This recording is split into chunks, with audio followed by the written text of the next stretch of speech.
Orange Gum. You are Hello, here hello. with Wendy T and Hope Skibitsky. And Wendy and we've been talking a lot this morning about, or today, gosh, about, just hopelessness, kind of where the world is, how people are feeling, what can we do about it? Yeah, Um, I seem to have noticed that like people seem very discouraged right now. And so my interactions with people and the notes that I'm getting from people are like, wow, I really needed this minute with you, or this, being thought of made a difference because whatever's happening. And so it just feels like things are a little bit heavy and very discouraging, and people are, I think there's a lot of struggle right now. I don't find very many people to feel like they're thriving right now.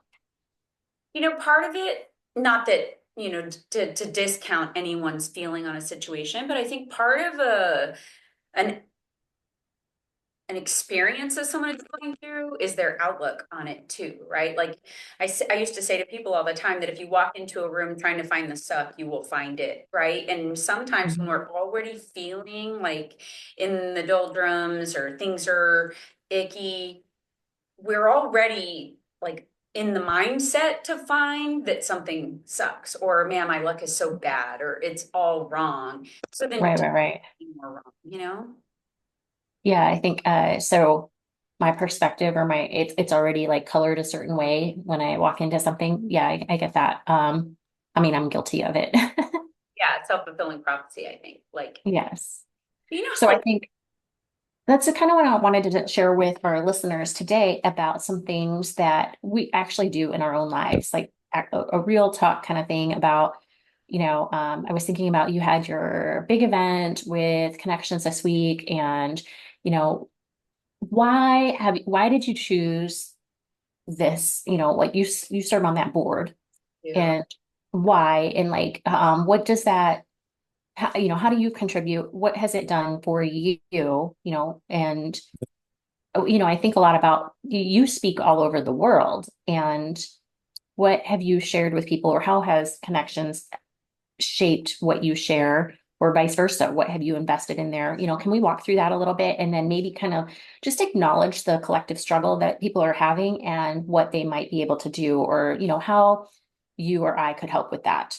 Yeah, sure. I mean, that's a lot to unpack, but Connections, Individual and Family Services is a place that has a temporary living program as well as an emergency shelter, and it's geared around at-risk youth. Like, how do we help some of the kids that are runaways, have come out of the foster care system? They have not yet graduated high school. How do we help them find a home that's going to get them not just through, but to succeed? We see many of these young people go on to college to find careers.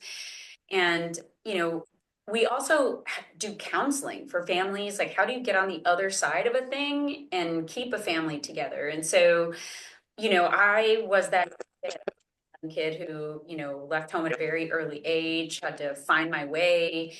Um, did a lot of like couch surfing as I was sorting my way through where do I land? I don't, you don't have anybody, you don't know what to do. And then I had an opportunity with a really great family to bring me in and kind of show me what right looks like.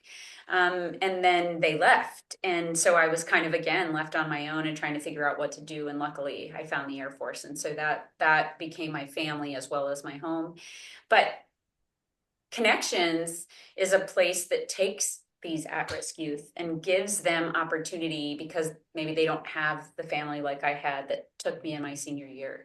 But for me, what I do is, when you're a nonprofit and you work off of donations and fundraising, and they're busy trying to do things to take care of those young people, who's taking care of them? How do you retain staff that's in such a heavy load dealing with kids that come with a lot of issues and baggage?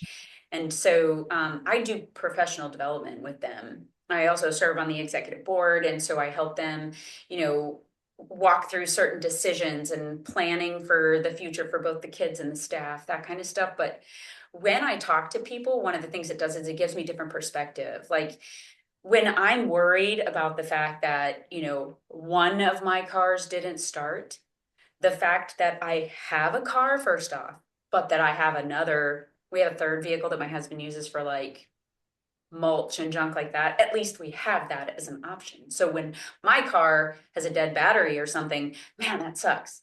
It doesn't suck as bad as somebody that doesn't have a car. It also doesn't suck as bad because I have a backup. And so it gives me perspective when I'm able not just to draw on my own personal history, but to still every day see that there are people that have serious problems and issues. And while mine is serious and it sucks, I at least can try to find the good even in the bad.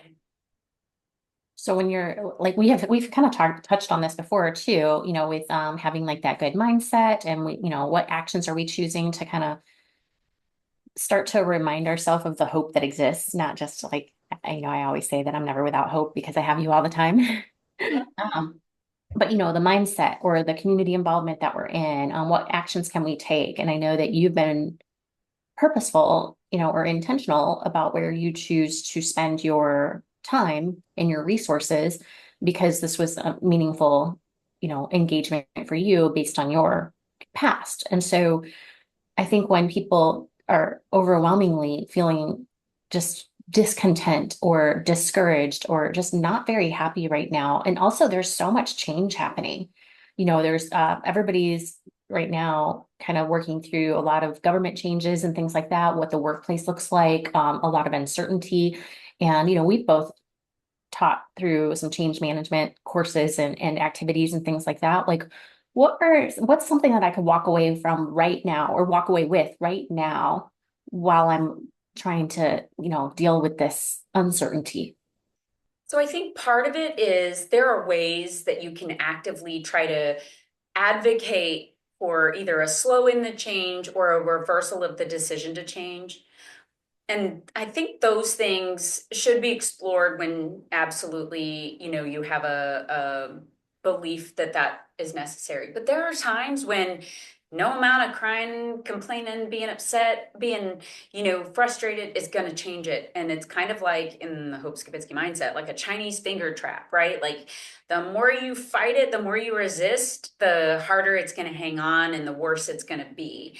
Sometimes, just like the Chinese finger trap, if you like relax and then come up with a plan, like, I'm going to negotiate my way through this or I'm going to navigate it differently, you can see that there's actually light at the end of the tunnel that isn't a train, right? And so I think that one of the things that we do a lot as humans is, if I buy a Toyota Corolla, then it appears as though everybody on the road is driving a Toyota Corolla. You tend to see more Toyota Corollas. I forget what that effect is called when you see more of something once you're in the something. And I think once my feelings are hurt, or once I'm upset, or once I already have a negative opinion about a thing, a person, an event, I tend then to see everything else tied to that and equally as negative, which then creates this spiral, which we learned in resilience training that is called catastrophizing. And everything just gets worse and worse and worse. And then you fall into this pit of doom and gloom, and there's no visible way out of it. So I don't know that for me, it would just be a matter of like, I'm just going to change my mind and see it like this as a positive thing. So what's something that I can like make an effort toward to vector my thoughts into something that is more productive? Sure. So I think you and I together, but maybe not at the same time, did the Stephen Covey 7 Habits training. And one of the things that he and many other professionals like him have constantly spoken on is, the area of concern and the area of control. And there are sometimes very few things that we can control, but it's a place where it gives us a little bit of power and energy because we can control things. Where we're spinning our wheels and worrying ourselves in the area that we have concern, and there's nothing we can do about it, which means it's this intangible thing that we're just pining over. So often, if you take control where you have control, it will begin to influence the areas that you have concern. I'll give you an example. If I am concerned about world hunger, right? But there's very little I can do about world hunger. I'm not going to change or influence factory farming. I'm not going to become a billionaire overnight and I can feed a million people. And I'm not definitely going to be able to turn one loaf of bread into five, but I may be able to worry about a thing that is within my control over here, like, can I go serve food at a soup kitchen? Can I donate food to a local shelter? Can I, any of those things, because I have control over that. And then eventually I can influence some of my friends potentially to do some of those exact same things. And maybe through that action, I can start to see that we are making even a small dent on some of the things that I am concerned about, right? So I think like that, kind of authentically helping other people or, doing this in a manner that is very, like this is meaningful to me and I'm gonna like start trying to help where I can. That's gonna improve my outlook on things like for my own mental health, wellness and things like that. And it also will shift my perspective on whatever thing is weighing on me. And so I think like you're very good about investing in your local community and in the people that need help around you. And so I think that helps with your great perspective on things as far as, whatever hard thing you might be going through, because you spend a substantial amount of time helping others. On top of that, you are certified in many, many, many different kinds of like 7 habits, resilience training, like a number of things. Yeah. So when you're talking about like you do development, you know, assistance with connections, like I can't imagine anybody better because, this is something that's meaningful to you and you're able to use like all the great skills that you have, and so um I'm certain that you've gotten great feedback on the things that you deliver. It's good too, though, because what to me seems commonplace, because I've had the privilege of being someone's supervisor since I was, an E3. Sorry, that's like early on in my Air Force career. There are many people who they're in their, 30s before they're someone else's supervisor. And the Air Force did a great job of making sure that we had different levels of leadership training and plenty of reading opportunity and good and bad leaders from which to learn. And so I was, maybe equipped for that differently than some people who just get tossed into it. And so there's an old saying that's like a smart man learns from his mistakes, but a wise man learns from the mistakes of others. And I feel like that's one of the things that I'm able to provide to other people is where are some places that I have both succeeded and failed. People are going to do their own thing and make their own experiences, but gives them an opportunity to have learned something maybe from me that they don't then have to stumble their way through. And I like just being able to be around people that have issues that maybe I can either help solve or whatever, but it constantly brings my feet back to the ground that the issues that I see as issues, yeah, they're real and they're real to me, and it takes nothing away from the fact that it sucks. But it also makes me realize that sometimes, just like they always say at Christmas, like the best gift is giving, being able to do for somebody else just makes me feel lighter. It just makes me feel better that I was able to do something for somebody else. Sure, I think that's it. It's like my some of my toughest times, I have spent the most time in those periods doing substantive volunteer work because I feel like that was an instant something to make me feel better. Like I'm contributing in this way and it's meaningful and it helps so many people. And so whatever hard thing that I'm going through has been lifted for that moment because I mean, when you get like that message back about how meaningful the investment of your time was, man, that can fuel me for days. So, and I know that you've gotten some of that feedback because I've heard about your feedback. That act of giving and that act of doing, and it doesn't even have to be big. You and I spoke, like, I will randomly send someone a message and just say, hey, look, like, here's the impact you made on my life, or here's because we're real quick to leave a Google review or to tell somebody's supervisor when they suck. But we just don't do a good job of Right. reaching out and saying, hey, this person did a great job on a thing. So I try to send a text or a message to the person or to the person's boss and just say, hey, look, you don't know what that did for me. And just by doing that for them gives me just a little bit more lightheartedness, and it kind of brings me into a better place. And so it starts this reversal of the catastrophizing thing where I start to see things lighter and I start to feel a little better. And it's hard to believe that when you have nothing, giving something could make you feel like you have more, but it's true somehow. Right. I think it also helps me remember that like this moment is a chapter and it's not my whole story. And so, my whole story is pretty remarkable and fulfilling.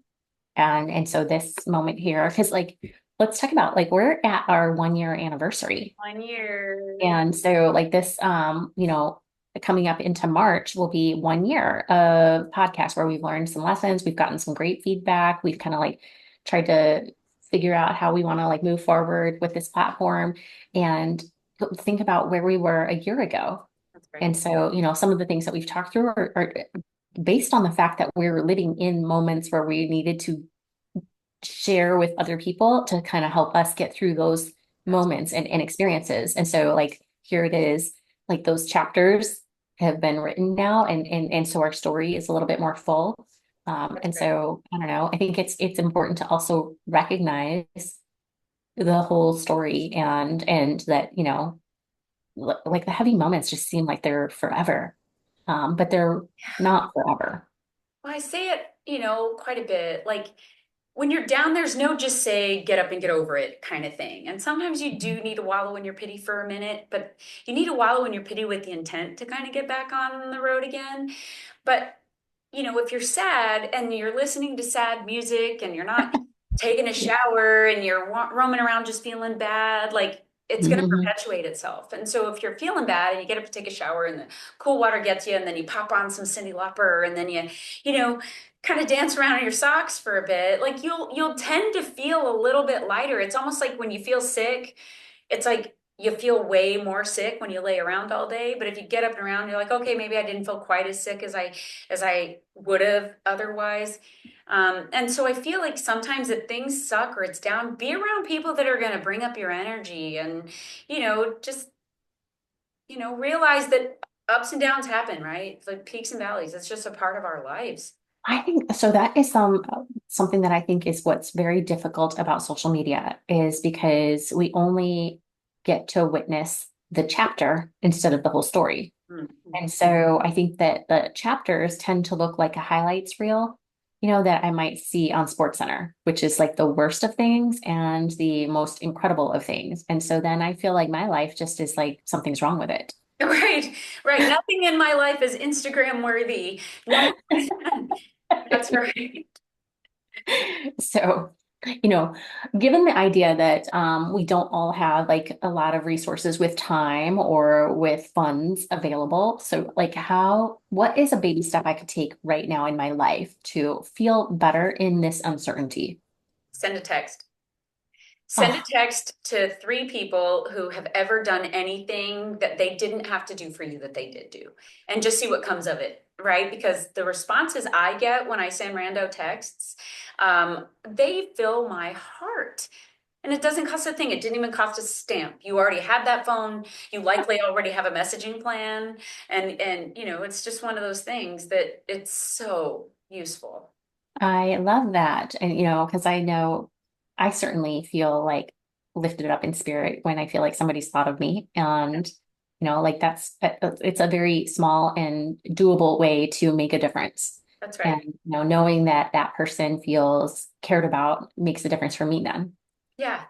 I watched a short not too terribly long ago of a guy that would like put $10 and a note on somebody's window, and he would then sit off to the side and kind of watch what happened. And the preponderance of the time, the people kept the note but gave the $10 to somebody else Oh, because they just loved the idea that somebody gave them a hey, you'll make it through today kind of thing, and they kept the note. But then they wanted to do something good for somebody else, and they gave the $10 to someone else.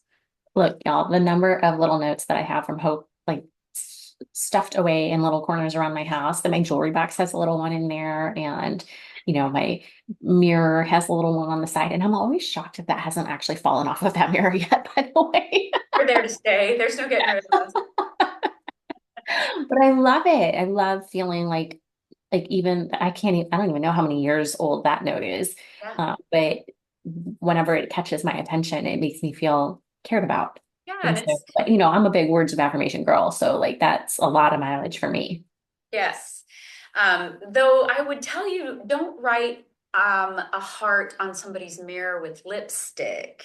I have a picture of you.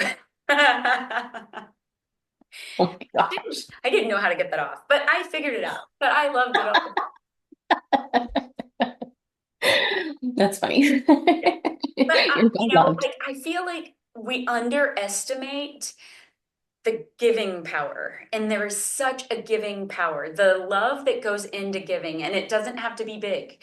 Like the way I feel when I give to charity organizations, not money but things I was getting rid of anyways and would have ended up in a landfill. Some of those things, even if it seems like junk to you, why do they take it? Because they then donate it to, like, what are those smash rooms where you can go get your aggravation out Oh wow, by yeah. smashing things. I didn't think about that. Yeah, and so it's just the giving power, the fact that you just feel good by giving a smile to somebody else, holding the door for somebody else. And yep, there's always that jerk face, right? That's gonna cut a piece of pie out of the middle of it. But then, the majority of people are just gonna be grateful that you did a thing. And even though there's curmudgeons in the world, it'll still make you feel good to, just do something for somebody because nothing was being done for you, just the giving power. I like that.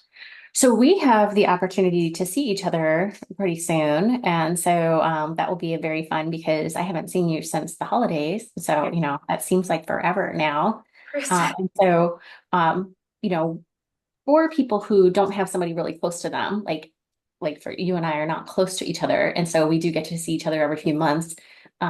Like, how do I feel like I have community when when I feel like I'm all alone? And so we're not close. So how do we still feel close when we're not So physically close? my answer is the same. So the three people that I know, if I threw up a red star cluster, would come to my aid without question, live in New England, California, and Florida. And so I couldn't be further away from my support system if I tried. But I know that we have to make a concerted effort. It's a text, it's a small note, which you're great at, it's an email. But what if you don't have somebody? I had an experience not too terribly long ago where I had an employee and I said, "Hey, I need you to give me your emergency contact info." And they're like, "What if I don't have anybody?" And my heart was in my throat because I was like, put my name down, right? Like, I'll be your emergency contact. But the idea that somebody doesn't have somebody, it's like, where do you start? And my answer is the exact same as it was a second ago: the power of giving. When was the last time you volunteered at an ASPCA just to hug a dog?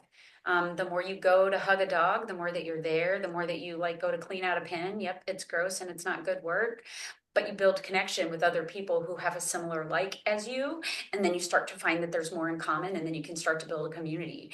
What if you decided to go to a library and just find other people that are willing to do like library exchanges? What if you volunteered at a homeless shelter or a soup kitchen? There's 1,000 ways that if you get involved with giving, it gives itself back to you. That is so great. I love that. And I have been like that person where I hate having to fill out that, emergency contact information. In fact, when I was in the Pentagon, I, you know, I it, and when I was in Alabama, I had my first sergeant's information as my emergency contact because I was confident that they would answer an unknown number, you know. So it's like, if something were to happen, like this is a person I can count on. Girl, I would sell a kidney and an ovary and be there Yes. overnight if I I had. 100% do, but for like for something very local, Yeah, yeah. I was super grateful for my first sergeant connections. So shout out to Marcus Vins and to Mike Doss, who were my emergency contacts Yay. for in particular. We developed great friendships from that. But I think that's so important to like one of the things that I love about my church, my favorite church that I actually still, belong to today, since I've moved so many times, I have my one favorite one that I even like, I contribute still to. Um, they do these small groups. So it's a huge church, but it doesn't feel huge because they have these like small groups that you can be involved in. And the way they set up their small group was free market style. So kind of to your point, when they're like asked, well, what do you like to do? And there was a woman in the church who was like, I mean, I don't do anything that would be interesting for people. I'm not going to lead a small group because I like to knit. And, our head pastor was like, great, like put that out there and let's see who also would like to know. And as it turned out, there were a lot of young people who like wanted to understand how to do this lost art, And so she was so blown away by the fact that, like people really want to come and do this with me, and so I like that idea of, you know, be interested in what you're interested in and your tribe of people will show up and then we can kind of build on that Yeah. relationship from there. And so even if you have to like stalk the person for quite some time, they Bribery gets you everywhere, especially if it's a pack of orange gum. that's right. So, thank God you like Mexican food because I was like, we're gonna find something, because I don't think we could be more different, but we'll find something. I love Mexican food. Well, you and I like a lot of the same ethnic foods. Yes, we do. We do. Yeah. So I think it's just such a great point that I don't have to change who I am to build this community. Man, it's one of the things I'm most grateful for with the military. Not everybody's had this experience, but it's certainly true for me, is that I have not had to change who I am and I've had great success. Like I'm so girly and so delicate about things. And I've had great success being who I am. And it still carved my path quite well in my career. And so I'm so grateful for that. And to your point of what things are you interested in? And our interests may change over time. Like I would never have thought you would have ever dreamed of talking about that as your volunteer work. Yeah. Justin and But I have where is interesting. Tuco? Where is Tuco now? I know. Look, y'all, I don't even know who this person is. We were talking about that a few minutes ago, before we started, because Tuco was getting all bundled up on her lap, and yeah, Yeah, he's never far from you.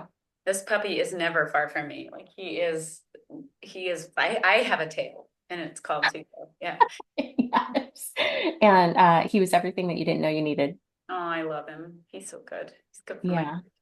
Yeah. So One of the things that's cool though is like Justin is very much into plants, plant and soil, all that. Like I'm his hired labor, right? I'll just go out there and do whatever he wants me to do, but I don't find value or joy in it necessarily. But he decided that he wanted to start a beehive so that he could get the bees to pollinate some of his like plants and all that stuff. And I was like, oh, that's interesting. So he and I went to a beekeeper's class the other night. We decided to join a beekeepers organization and there's some bee training, I guess we have to do, but I'm pretty excited. We're about to have our own insects. I feel like there was an episode on Heart of Dixie that had to do with beekeeping. We love that show. I own the DVDs. Yeah, that was a cute show. So cute. But yeah, So so like there's a way to feel alone and it's being alone, and there's a way to feel useless and it's by not finding your usefulness, and there's a way to feel that nothing is ever going to get better, and it's by waiting for get better to come to you. And so I think that the important thing to do is do something you didn't know you wanted to do and see if you can find joy in it. And if there's even one thing that you remotely kind of like to do, there's other people out there that do too. And so I think sometimes you have to take that leap. yeah, action, I think, like even the smallest little action that helps build hope, right? I mean, I'll never get tired of explaining that, but it's not something that we wait for. We, can't wait on the hope to come. We have to build it through action, mindset, and Right. community.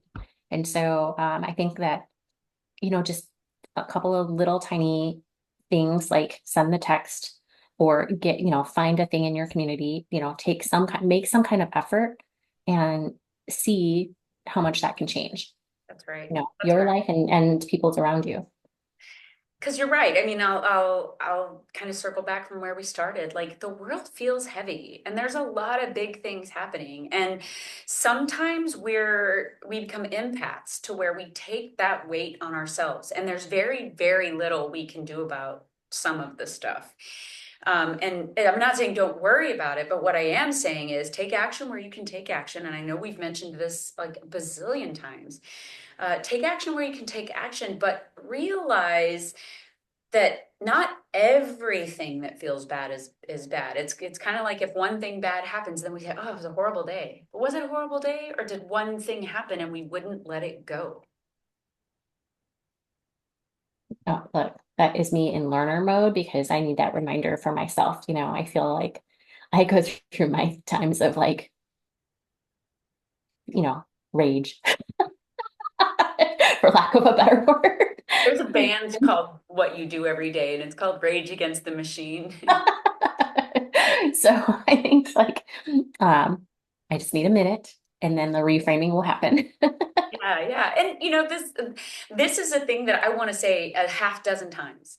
We've talked about, and it's reflection. Like we're going to get it wrong. You're going to say a thing you didn't intend to say. You're going to spout off sometimes in spite. You're going to act outside of your character. You're going to behave out of emotion.